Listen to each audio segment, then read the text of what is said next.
Hey there everyone, it's Nina. Thanks for joining me today for a new video.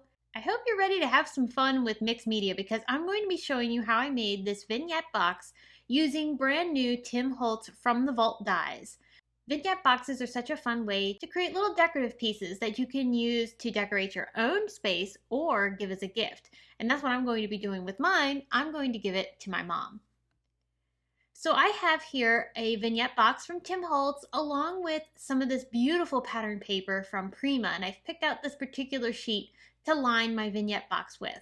Using my Simon Says Stamp T-square ruler, that helped me figure out the sizing for each of the sheets that are going to go inside of this particular box. Off camera, I cut them down, and then I used my Simon Says Stamp Craft Tacky Glue to adhere the paper onto my vignette box. As I was trimming out the paper, I did strategically cut it so that way the seam would be continued across the middle and then seamlessly going out on each of the sides of the box. While the paper is drying inside of my box, I'm going to start die cutting this watch piece from the Vault Watch Gears die set. I'm cutting it from some of our Simon Says Stamp matte gold cardstock because I did want a gold frame here. And I'm going to turn this into an altered piece. I'm going to use this frame. Instead of it being a watch, I'm actually going to use it as a bird's nest. I want this frame to be raised into the center of my vignette box. So I'm going to use some of our Simon Says Stamp 3D foam strips to create some dimension behind this frame. And these are really easy to mold around a shape, which is really nice, especially if you're making like shaker cards and stuff. It's a really great adhesive to create that dimension and molding really easily. So I put a few layers of that onto the back side of my frame here. With a Tim Holtz embossing dauber, I'm going to go ahead and rub a little bit of this across my frame. And the reason I'm doing this is because I want to be able to sprinkle on some embossing glaze to create a worn effect. So I'm going to use not only salvage patina to create that patina effect, almost like it was copper. I'm going to cover that onto some of my embossed areas.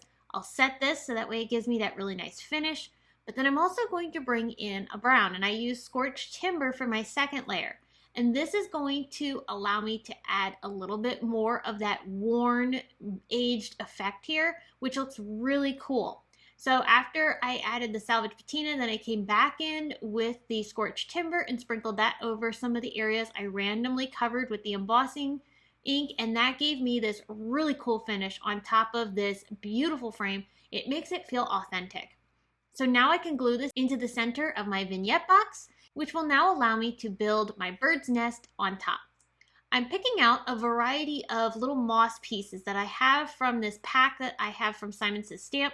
This is a really nice pack because it's not just green moss. It actually has all sorts of these fun different types. We've got some browns, we've got some like wood chip looking pieces. It's a really neat assortment. So I really enjoyed using this to create my bird's nest. So I filled it with a variety of these different pieces that gave me this really neat look. And all of the colors looked really nice together with the colors that I've chosen for my box. And then while that dried, I brought in some tiny eggs from Tim Holtz and some pool alcohol ink. And I'm going to go ahead and roll those around inside of that little cup here to cover them with the alcohol ink, and I'll color them blue. I wanted to have blue bird's eggs. I thought that would be cute. I'll let these dry, and then once they are dry, I'm going to glue them inside of my bird's nest, and I'm using Craft Tacky Glue for that as well.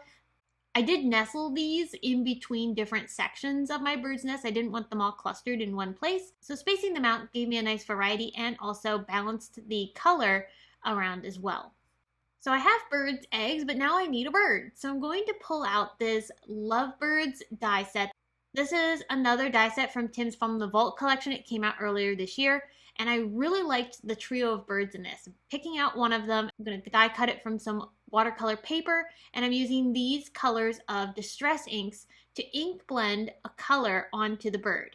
I wanted to shade the bird and give it some interest, not just one color. And you could, of course, color this with any type of medium you'd like, including watercolors, markers, but I thought the Distress inks would be fun because of course they activate with water. And I'm going to be able to add some water splatter onto this bird and give it some texture, which is really fun. So I'm using detail blending brushes and small blending brushes from Simon Says Stamp to color my bird in.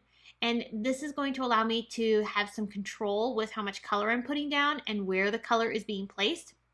Once I had all of my color put down, then I did come back in with some water to splatter on top of the bird. And check out that reaction. I just love it. Now I did want to add some feathering looks to this bird. Very, very light. I didn't want this to stand out too much, but I did just want a few flecks of color in and around the bird, just so that way it makes it look like it has feathers. So I'm using Sharon markers, which also activate nicely with water, and I'm just using those markers to add some shading to that bird, and I really liked how that turned out. I'll finish it off with a bit more of that water splatter just to fill it in nice, and then finally I'm going to add some details to the bird by using a colored pencil to color in the beak, and then I also used a black and white pen to add not only an eye to the bird, but then also some white pen details as well. This just adds some interest, and I really like the highlight that the white pen provides. I'll glue my bird onto my nest here. It's going to nestle here amongst the eggs. I really like how the color of the eggs ties nicely with the salvage patina that we used on the bird. Now at this point I decided I wanted to color my vignette box. Now when I make these vignette boxes, I never have a real plan. I know generally what main elements I'm going to use, but beyond that, I most of the time am just winging this because I find that I love making mixed media projects and just seeing where they take me. So I thought initially I was going to leave the box plain, but then I thought, you know what? As I was making this project, I wanted to add some more purple. So I decided to mix up an assortment of colors here to make my own custom purple, and that's what I used to color the sides of the vignette box.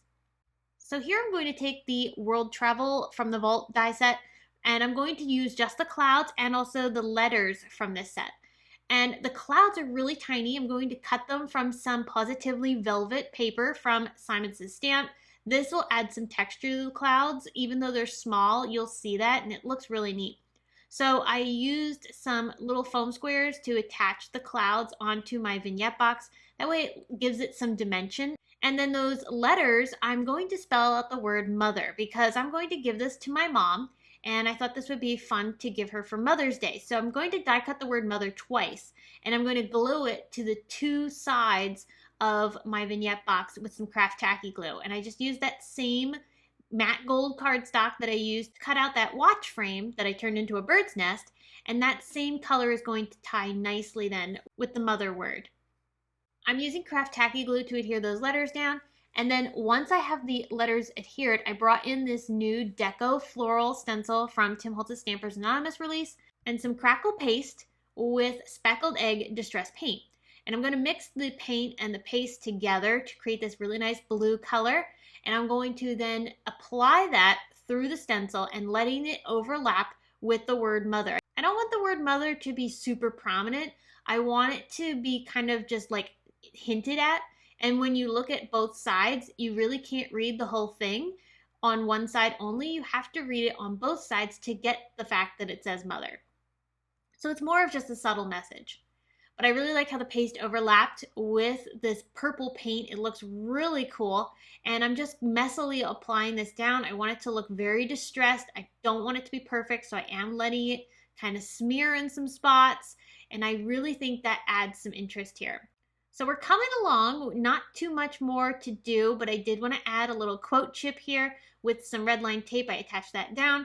This quote chip is from one of Tim's Idea-ology products. I also brought in some flowers from Prima that I painted with some of that speckled egg distress paint, just here and there, more of a distressing effect.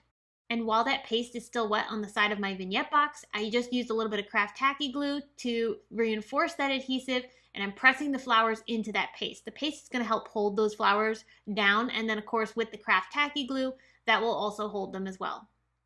I finished things off by adding some lace. This is some lace trim that I thought would look really cute, kind of folded and tucked along the bottom here. You can see I kind of molded it into a little bit of a swirl shape, and I'm just tucking little dots of adhesive here and there in different spots just to hold it in place. You don't need a ton of glue to hold this down, and honestly you want that flowy look, so you don't want to add too much glue. I'm using a Tim Holtz button to add to the corner of my project that helps kind of balance out some of the pieces here. And then the last thing I did was tie a bit of ribbon onto the top of my watch frame, and I think this looks super cool. Making a vignette scene like this is so much fun. It's a really therapeutic way to be able to play around with some products and see what happens. There's no wrong way to use these products, and it's really neat to see what you can do with them and create different effects.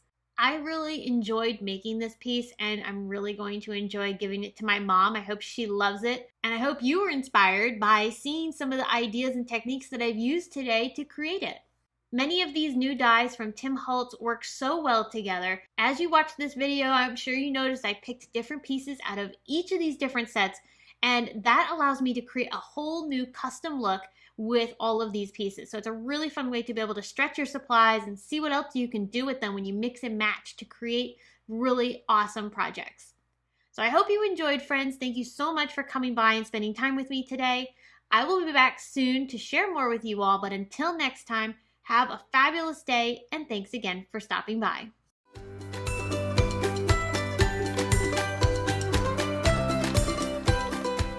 Hi there, I'm Heidi, Simon's mama and founder at simonsaysstamp.com. Thank you so much for watching our video. If you like what you just saw, be sure to press the thumbs up and subscribe to see more great content.